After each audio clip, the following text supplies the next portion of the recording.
नमस्कार, मी विजय साळवे आणि आपल्या सगळ्यांचं मुंबई ईस्ट वेस्टमध्ये स्वागत. मंडळी, मुंबई ईस्ट वेस्ट म्हणजे मुंबई आणि आसपासच्या महानगरांचं स्वतःचं असं हक्काचं बुलेटिन. सुरुवात करूया या बुलेटिनला एका मोठ्या बातमीनं. मुंबईत कोणताही गंभीर आजार नसताना तब्बल 85 व्यक्तींनी इच्छा मरणासाठी मुंबई महापालिकेकडे अर्ज केल्याची धक्कादायक माहिती हाती आली आहे. भारतात अजूनही इच्छा मरणाबाबतचा कायदा स्पष्ट नाही, पण तब्बल 13 वर्ष अंथरुणाला खेळलेल्या हरीश राणा यांच्या इच्छा मरणाला नुकतीच सर्वोच्च न्यायालयानं मंजुरी दिली.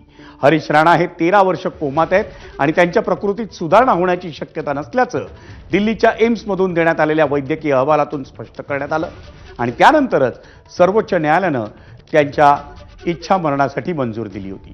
दरम्यान हरीश राणांच्या या प्रकरणानंतर मुंबई महापालिकेकडे 85 व्यक्तींनी इच्छा मरणासाठी अर्ज केलाय. धक्कादायक बाब म्हणजे त्यांना कोणताही गंभीर आजार नाही, पण या अर्जांबाबत सुस्पष्ट धोरण आणि प्रक्रियेचा अभाव असल्यानं पुढील कार्यवाहीबाबत प्रशासनासमोर मात्र पेच निर्माण झालाय.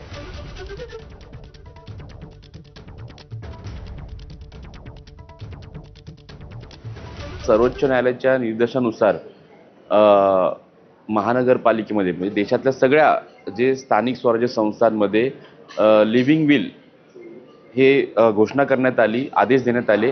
त्यामध्ये कोणी व्यक्ती हा अगोदरच लिहून नोटराईज पेपरवरती लिहून देतो की मी जर समजा भविष्यात आजारी पडलो आणि मला कोणते औषधं उपचार घ्यायचे आहेत नाही घ्यायचे आहेत ते मी सांगू शकत नाही, तर ती एक समिती गठीत करण्यात येणार आहे आणि त्या समितीने जो निर्णय दिल्यानंतर ते लिव्हिंग विल म्हणजे जे असतील व्यक्ती त्यांना इच्छा मरण देण्यात येणार आहे.